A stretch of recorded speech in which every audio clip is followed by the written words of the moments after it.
पहाड़ों पर लगातार हो रही तेज बारिश और कई जगह बादल फटने की घटना के बाद मैदानी क्षेत्रों में बाढ़ जैसी स्थिति बनी हुई है।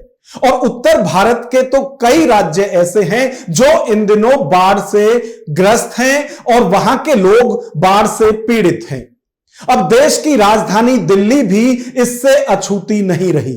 दिल्ली में जिस तरह से यमुना खतरे के निशान को पार कर गई, जिसके बाद रिहायशी क्षेत्रों में भी लगातार पानी बढ़ रहा था।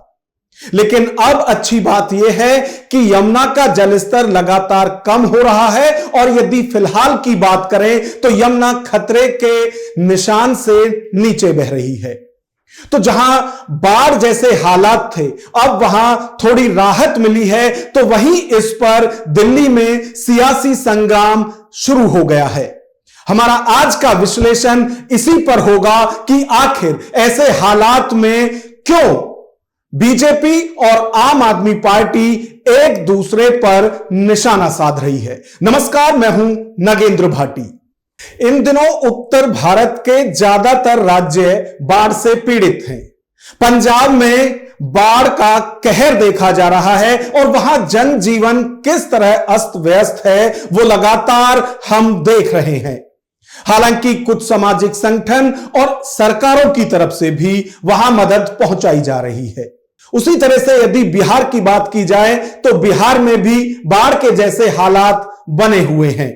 और इस सब के बीच जिस तरह से हरियाणा के हथनी कुंड बैराज से लगातार पानी छोड़ा जा रहा था, उसके बाद दिल्ली में भी बाढ़ जैसे हालात बन गए थे। यदि यमुना नदी की बात की जाए तो लगातार वो खतरे के निशान से ऊपर बह रही थी। कई रिहायशी क्षेत्र ऐसे थे जहां पर बाढ़ का पानी आ गया था, यानी लोग परेशान हो गए थे। और जिस तरह से लगातार जलस्तर बढ़ रहा था, उसके बाद एहतियात के तौर पर जो तटीय क्षेत्र में लोग रहते हैं, जो यमुना के निचले क्षेत्रों में लोग रहते हैं, उन्हें सुरक्षित जगहों पर सरकार की तरफ से पहुंचाया गया था। अब अच्छी बात यह है कि यमुना का जलस्तर लगातार कम हो रहा है। और जब यमुना का जलस्तर कम हो रहा है तो जो पानी रिहायशी क्षेत्रों में आ गया था, चाहे मयूर विहार की बात करें, दिल्ली के ओखला की बात करें, उसी तरह से यमुना बाजार क्षेत्र की बात करें, यहां तक कि दिल्ली सचिवालय तक भी यमुना का पानी पहुंच गया था। अब जब से जलस्तर कम हो रहा है, उसके बाद से कुछ राहत है, लेकिन इस राहत के बीच अब सियासत शुरू हो गई है। आम आदमी पार्टी की नेता हैं आतिशी मारलेना, जो कि दिल्ली की पूर्व मुख्यमंत्री भी रही हैं और मौजूदा वक्त की यदि बात करें तो वो फिलहाल विधानसभा में नेता विपक्ष हैं।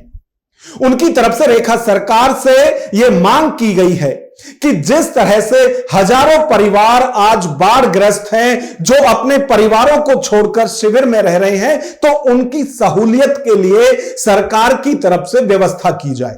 आतिशी कह रही हैं कि जिस तरह के हालात दिल्ली में बने हुए हैं और लोग उनके पास फोन कर रहे हैं कि वो बहुत ज्यादा परेशान हैं, बाढ़ पीड़ित हैं, लेकिन सरकार की तरफ से उन्हें समुचित व्यवस्था नहीं की जा रही है।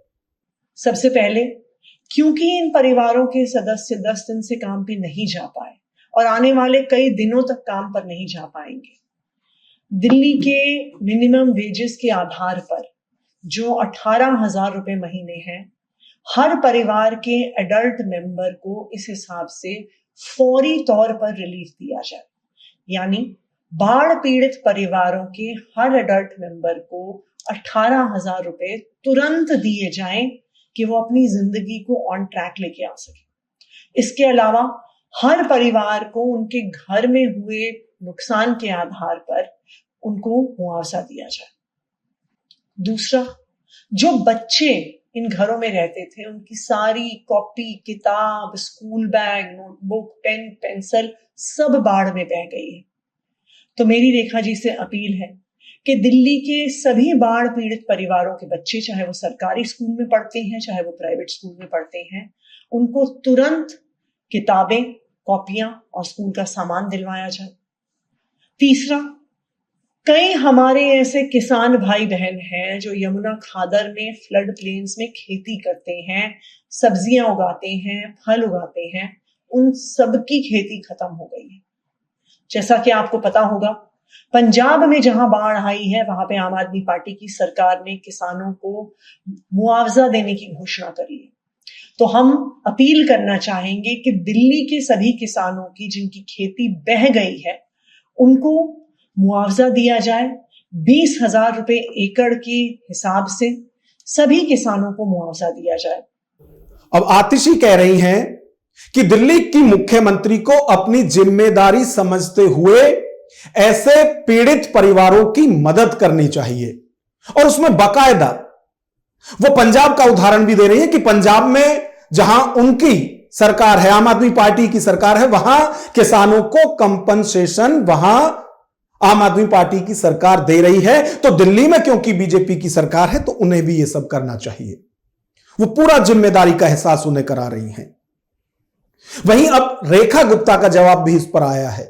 वो कह रही है कि हमें अपनी जिम्मेदारियों का पूरा एहसास है और पूरी जिम्मेदारी के साथ ऐसे लोगों की मदद की जा रही है और आगे भी की जाएगी। वो यहां कटाक्ष भी करती हैं कि यहां उछल कूद करने वाली सरकार नहीं है कि कभी यहां गए कभी वहां गए। हमारा काम ही दिल्ली के लोगों को सुविधा देना है और उसके लिए पूरे जोर शोर से दिल्ली सरकार लगी हुई है। रेखा गुप्ता कह रही हैं कि जिन लोगों का नुकसान हुआ है अभी नुकसान के आकलन किया जाएगा, उसके आधार पर उनकी भरपाई की जाएगी। साथ ही साथ वो ये भी कह रही हैं कि किसानों की फसल का जो नुकसान हुआ है उसका भी मुआवजा किसानों को दिया जाएगा।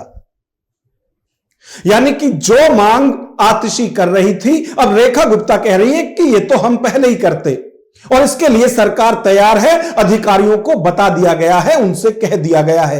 एक बार दिल्ली की मुख्यमंत्री क्या कह रही हैं वो भी आप सुनिए।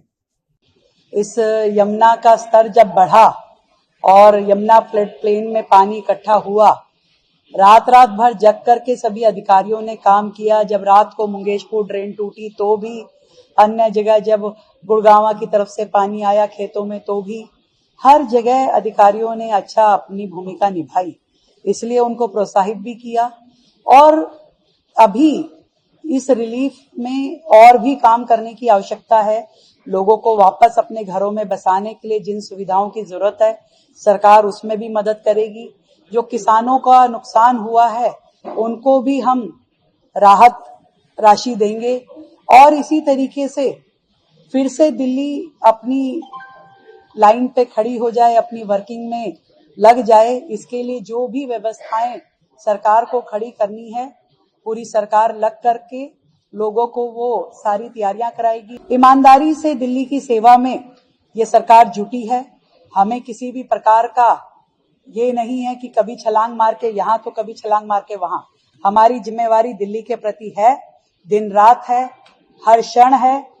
अच्छा, आम आदमी पार्टी की नेता आतिशी जो दिल्ली में मुख्यमंत्री भी रह चुकी हैं पहले और अभी भी कैबिनेट मंत्री का दर्जा उनका है क्योंकि वो नेता विपक्ष हैं, इसके बावजूद भी वो जिस तरह की बातें कर रही हैं, हालांकि जनता की वो मांग उठा रही हैं, ये अच्छी बात है।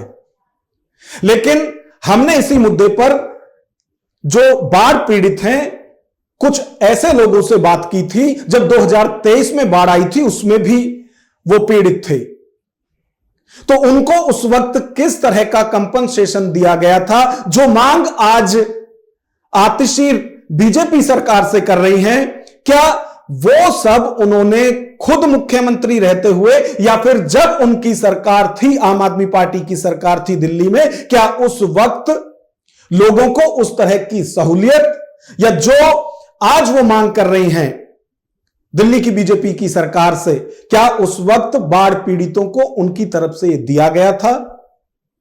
तो जब हमने बाढ़ पीड़ित से इस बारे में बात की तो एक बार वो भी सुन लीजिए कि ऐसे लोग क्या कह रहे हैं और क्या उन्हें अब दिल्ली की नई सरकार से उम्मीद है।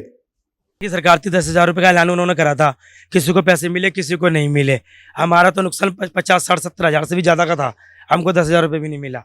अब रेखा गुप्ता की सरकार है, अब इससे उम्मीद है देखो क्या देती है हमारे को। सरकार से देखो, रेखा गुप्ता जी को एक बात बोली है, हमारा इतना नुकसान हो रहा है ना, इतना नुकसान हमारा ना हो। सामने आपके सामने एक पार्क है, ये डीडी का पार्क है, इसके अंदर एक समुदाय भवन बना दो। उस समुदाय भवन जो भी यमुना घाट के लोग हर बाढ़ के अंदर परेशान होते हैं उसके अंदर जाके शिफ्ट हो सके, इतना कर दो बस। और जो लोगों को परेशानियां हो रही हैं, जिनका नुकसान जो हुआ है, सरकार उसको नुकसान की भरपाई दे। देखो जी, ना तो पहली सरकार ने कुछ करा है, ना अब की सरकार ने कुछ करा है। हमारी रेखा गुप्ता जी आई थी, अभी एक हफ्ते पहले पानी था तो लोगों को कह के गई थी, मैं करूँ करा कुछ नहीं है। इसको वीआईपी इलाका कहा जाता है। अगर हमारी छत पे एक डेंगू मच्छर मिल जाता है तो हम पे कार्रवाई होती है 5-5 हज़ार रुपए की, पर यहाँ कूड़ा इतना भरा रहता है, इसकी कोई कार्रवाई नहीं है। बाकी यहाँ पे ये पानी की कोई सुविधा नहीं, किसी की कोई सुविधा नहीं। हारी है, बीमारी है, घाट से लोगों को बाहर निकाल दिया। बाहर से ऐसा खदेड़ा है ना उनको, जब कुत्ते बिल्ली को खदेड़ते हैं, जिनके छोटे छोटे बच्चे गोद में ले लेके भागे हैं, और उन्होंने ऐसी दहशत दे दी कि निकलिए बाहर, दीवार टूट गई, ये हो गया, वो हो गया।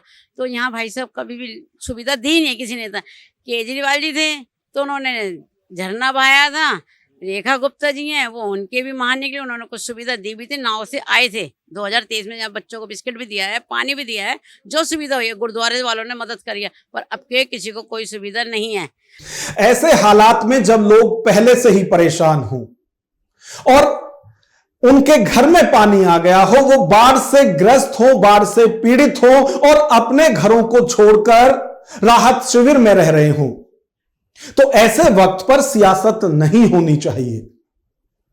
और जिस तरह की मांग आज आतिशी कर रही हैं, सवाल यह उठता है कि क्या जब उनकी सरकार थी और उस दौरान बाढ़ आई थी तो क्या उन्होंने यह सब सहूलियत दिल्ली के लोगों को दी थी जैसी कि वो आज खुद बीजेपी सरकार से मांग कर रही हैं।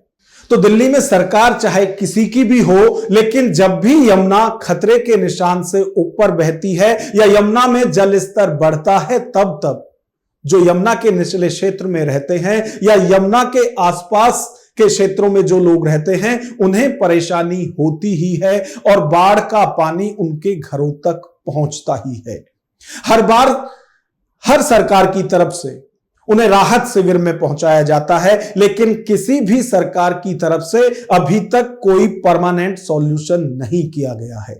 27 साल बाद दिल्ली में बीजेपी की सरकार है और इस सरकार से लोगों को बहुत उम्मीद है, लेकिन जिस तरह से अभी यमुना में जल स्तर बढ़ा, यमुना में लगातार जो पानी है वो हरियाणा से छोड़ा जा रहा था, उसके बाद रिहायशी क्षेत्रों में यमुना का पानी पहुंच गया, तो जिस तरह की व्यवस्था लोग चाहते हैं वैसी व्यवस्था अभी भी नहीं हो रही है। हालांकि बहुत से लोग कह रहे हैं कि पहले से कुछ बेहतर हुआ है, लेकिन जो दिक्कत हर बार लोगों को उठानी पड़ती है वैसी दिक्कत आगे ना हो, इसके लिए भी सरकार को कोई एक परमानेंट सॉल्यूशन ऐसे लोगों के लिए सोचना होगा। हालांकि यह स्वाभाविक है कि जो यमुना क्षेत्र में है, चाहे वो खेत हैं या फिर जो किसान वहां पर अपने झोपड़ी बनाकर रह रहे हैं या फिर जो लोग वहां पर किसी भी तरह से रह रहे हैं, जब यमुना में पानी आएगा तो उन लोगों को दिक्कतें होंगी ही। लेकिन जो लोग पक्के मकानों में निचले क्षेत्रों में रहते हैं, उनका कोई परमानेंट सॉल्यूशन सरकार को सोचना चाहिए। अब इस पूरी खबर पर आपकी क्या राय है, कमेंट बॉक्स में एक बार हमें जरूर बताएं। नमस्कार।